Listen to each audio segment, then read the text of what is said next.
isang kaldero, ito yung gagamitin ko. So, maglalagay lang ako ng kaunting mantika. Susundan ko naman yan ng butter. So, sa butter, bahala na kayo kung gaano kadami yung gusto nyong ilagay. And ako lang talaga, mas gusto kong merong butter kasi, alam mo yun, mas malasa and parang mas malinamnam siya. Kaya lang nating matunaw yung butter and pwede na nating isunod yung ating aromatics na sibuyas at bawang. Sa sibuyas at bawang, mas gusto ko na medyo tostado siya kasi magbibigay siya ng nakaibang flavor and aroma sa ating sopas. Isusunod ko naman ngang igisa etong ating liver spread. Yes po, ako po ay naglalagay ng liver spread sa aking sopas kasi para sa akin meron siyang ibinibigay na kakaibang lasa at flavor sa sabaw. Inigisa ko yung liver spread para matanggal yung parang malansa effect niya. Iginisa ko na nga din dyan yung ating chicken. So gumamit ako dito ng chicken breast. Ni-slice ko lang siya ng medyo maninipis at naglagay na rin ako dyan ng paminta at patis. Tatakpan lang natin yan and hayaan natin kumulo at bahagyang maluto. Kasi mamaya naman papakuluan pa natin yung noodles kasabay netong ating chicken. Maglalagay na nga tayo ng tubig. Hayaan nyo na yung mga dumikit sa ilalim kasi mamaya naman ay maisasama rin yan ng sabaw pag kumulo na.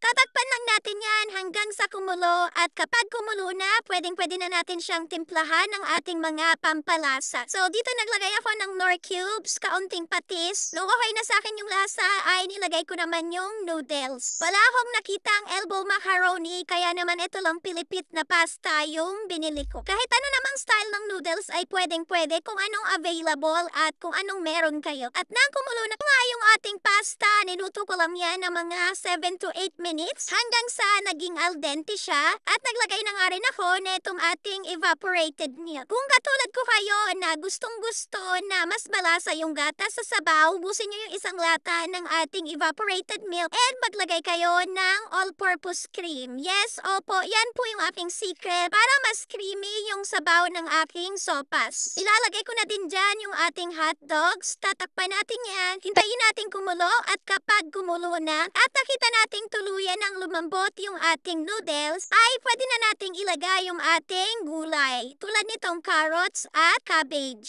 So sa paglalagay ko, kita nyo naman ina-arrange ko siya kasi maglalagay din tayo ng half-boiled eggs. And syempre, bago ko inulubog yung mga gulay dyan, pipicturan ko muna yan. Yan tayo eh. After nga ng mga ilang minutes, kapag luto na yung ating gulay, ayan, hahanguin na natin yan mga soup cakes. At tingnan nyo naman, sa sabaw pa lang, sobrang creamy niya na and sobrang sarap nito mga soup cakes. Kapag nagluto kayo mga soup cakes ng sopas uli, subukan nyo ding ilagay yung mga ingredients na before ay hindi nyo nilalagay sa inyong sopas. Tulad ng mga ingredients na nilagay ko sa sopas na ginawa natin ngayon. Malay nyo, magustuhan nyo din yung lasa at itag nyo ko. Eto na nga po ang ating creamy macaroni soup na